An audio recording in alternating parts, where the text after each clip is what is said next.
Kembali lagi di Cerita Cinta Channel. Jangan lupa like, comment, and subscribe ya. Terima kasih.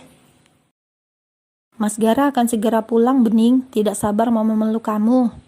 Bening mengangguk. Ia juga tidak sabar dengan hal itu. Kemudian setelah mengecup Bening dari jauh, Gara mematikan sambungan telepon. Kepada perawat yang bertugas di pagi itu, ia meminta mereka mengawasi keadaan Revi. Ia sendiri tidak lagi bisa menahan rasa rindu dan bahagia kepada Bening. Akan dikecup dan dipeluknya Bening sesampainya nanti di rumah. Gara melanjutkan mobilnya dengan cepat, membelah jalanan Jakarta yang mulai macet dengan banyak manusia di dalamnya. Perjalanan Gara pagi ini penuh dengan semangat. Sementara di rumah megah Nyonya Besar, Bening sudah mulai menyiapkan sarapan. Tuan dan Nyonya Besar juga sudah terbangun. Nyonya Besar sedang di taman belakang. Dengan matras khusus, ia sedang melakukan olahraga ringan. "Mah, ini sari lemon hangatnya." Bening menyajikan minuman kesukaan Nyonya Besar itu di atas meja. "Terima kasih, Bening. Apa sudah ditetesi madu?" tanya Nyonya Besar sambil melakukan perenggangan. "Sudah, Mah, sesuai takaran yang biasa Mama inginkan." "Good. Setelah memasak, kau mandi ya, lalu bersantailah." Bening mengangguk. Tadinya dia ingin menyampaikan kepada Nyonya Besar bahwa dia sudah hamil, namun Bening mengurungkannya, biar nanti saja setelah Tuan Besar juga sudah di meja makan. Bening melangkah riang ke kamar. Ia segera mandi karena tak ingin menyambut Gara dengan bau bumbu dapur di tubuhnya. Hari ini, Bening bisa merasakan apa yang calon-calon ibu rasakan. Ia mengusap lembut perutnya yang masih rata. Tersenyum ketika menyadari bahwa sebentar lagi dia akan menjadi seorang ibu di usianya yang relatif masih sangat muda. Anak Papa Gara, anak Mama Bening. Bening tersenyum menghibur diri sendiri di saat dia sadar nanti ketika bayinya lahir, kemungkinan dia bisa menjaga dan merawat anak itu sangat kecil. Revi tidak akan membiarkan Gara melanjutkan pernikahan mereka setelah ia melahirkan. Bening akan kembali meraih kebebasan sebagai seorang perempuan muda meski telah menyandang status sebagai janda. Lalu Bening terguguh, menangis terseduh-seduh saat sadar mungkin dia tidak akan sepenuhnya rela jika tak bisa merawat dan melihat bayinya tumbuh. Apalagi ketika menyadari bahwa dia sudah jatuh cinta kepada sang pemilik kehormatannya itu. "Bening, kau di dalam?" Suara ketukan pintu di depan kamar mandi membuat Bening segera tersadar dari tangisan. Ia segera membasahi wajahnya dengan pancaran air, lantas membuka sedikit pintu. Gara ternyata sudah menunggunya di sana. Gara merengsek masuk lalu menutup lagi pintunya. Ia meraih Bening, memeluk lalu bibir istri keduanya itu dengan semua perasaan yang sudah meledak hebat.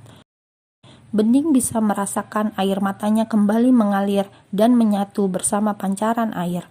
Sungguh bohong jika dia tidak jatuh cinta kepada Gara. "Bening, I love you," bisik Gara sambil merengkuh tubuh Bening di bawah air yang dingin itu. Bening tak sanggup menjawab. Ia hanya memeluk Gara erat, menumpahkan semua perasaan yang sudah meluap-luap. "Hai sayang, ini Papa. Tumbuh dan tenang dengan nyaman ya di dalam perut Mama. Nanti Mama akan membawamu kemana-mana, karena Mama juga akan kuliah. Jangan membuat Mama mual dan capek ya. Kau sayang Mama kan?"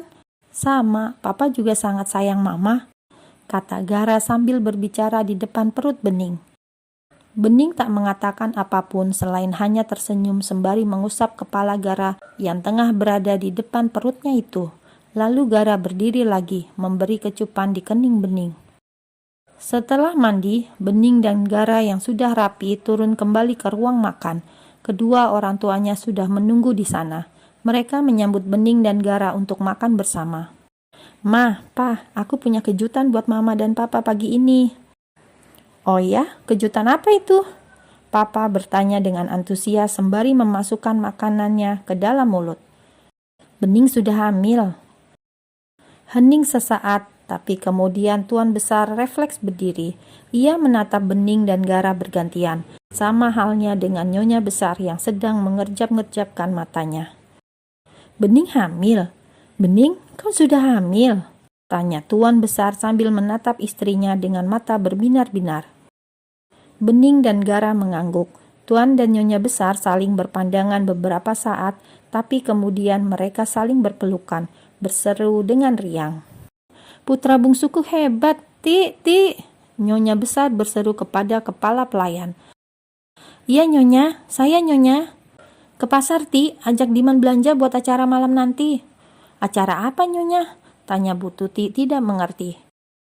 Menantuku hamil, Bening hamil. Aku dan suamiku bakal punya cucu. Nyonya berseru riang lalu memutari meja, meraih Bening ke dalam pelukannya. Tuan Besar juga sudah memeluk Gara. Gara meraih jemari Bening, memegangnya dengan mereka yang saling memeluk Tuan dan Nyonya Besar. Euforia itu sampai ke perusahaan. Acara makan-makan mendadak dibuat hari itu juga. Bening juga tak lupa akan segera mengabari kedua orang tuanya di desa sana. Itu pupuknya disimpan saja di gudang belakang ya Pak? Nah, itu juga bibit-bibit baru datang separuhnya disemai dulu. Oh iya Pak Slamet, nanti padi-padi yang baru panen tolong diletakkan di sebelah sana ya. Pak Syakir sedang sibuk sekali bersama para pekerjanya di desa siang terik itu. Para warga desa kini hampir separuhnya menjadi pekerja ayah Bening itu. Dibantu oleh beberapa pemuda desa, Pak Syakir mengelola tanah perkebunan, juga ladang dan usaha lainnya. Pernikahan Bening dengan Gara tak hanya membuat keluarganya sejahtera, tapi juga turut membuka lowongan kerja bagi orang-orang yang sudah lama menganggur selama ini. Rumah besar yang dibuatkan Gara untuk keluarga Bening membuat siapa saja berdecak kagum. Ibu tak henti mengucap syukur. Dewi juga rutin dibawa periksa ke dokter. Kondisi adik Bening itu sekarang semakin menunjukkan kemajuan yang signifikan. Siang itu pula, ketika Pak Syakir sedang bersama para pekerjanya bersantai di saung dan menikmati makan siang, telepon berdering. Wajahnya sumringah ketika melihat siapa yang menelpon. Putriku, kata Pak Syakir bangga. Monggo Pak, diterima dulu teleponnya. Pak Syakir mengangguk cepat, lalu segera mencuci tangan dan mengeringkannya dengan serbet, kemudian lekas mengangkat telepon itu. Iya Bening, syukurlah akhirnya kamu telepon. Iya Pak, Bening rindu dengan Bapak, Ibu juga adik. Kami semua juga rindu padamu nak, apa kabarmu? Alhamdulillah Bening baik Pak. Selain untuk melepas rindu kepada Bapak, ada hal yang mau Bening sampaikan. Semoga Bapak menyukainya. Oh alah, ada apa toh nak? Sepertinya kamu bahagia sekali. Bapak nampak sumringah. Bapak sama ibu sebentar lagi bakal punya cucu. Bening hamil Pak. Pak Syakir membuka kacamatanya. Ia mengusap mata tuanya. Segera ia duduk sambil mengelap air mata. Ini sungguh berita yang sangat membahagiakan. Alhamdulillah, Bapak senang sekali mendengarnya Bening. Sampai lemas Bapak terkejut tapi bahagia. Bapak pulang ke rumah ya, ibumu mesti tahu. Sembari berjalan cepat, Bapak pulang menuju rumahnya. Langkahnya begitu tergesa, seolah ingin cepat sampai ke rumah. Bu, ayo sini. Sini, nanti saja masaknya Bu.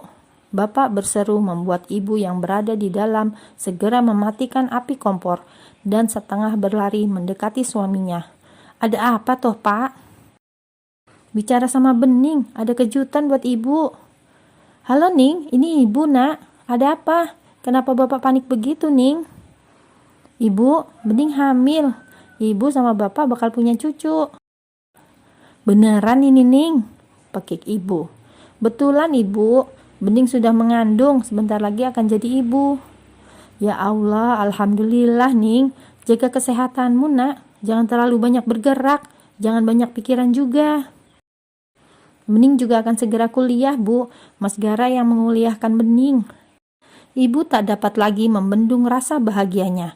Kalau saja Bening ada di antara mereka sekarang, pasti anaknya yang baik hati itu sudah dipeluknya dengan erat. Sekarang yang bisa dilakukan pasangan suami istri itu hanyalah memberi dukungan dari jauh untuk Bening. Mereka sangat bahagia dengan berita kehamilan yang Bening bawa melalui sambungan panggilan telepon hari ini. Setelah Bening selesai dengan perbincangan bahagianya bersama ayah dan ibunya di telepon, Ia segera mematikan sambungan telepon itu. Namun, baru saja selesai dengan telepon dari ibu dan bapaknya, Bening menerima pesan dari kampus yang mengabarkan tes akan berlangsung dalam 2 hari ke depan. Juga sekarang, Bening diminta datang karena kurang melampirkan satu berkas. Bening segera menemui ibu mertuanya. "Ma, aku pergi ke kampus dulu ya, ada berkasku yang ketinggalan."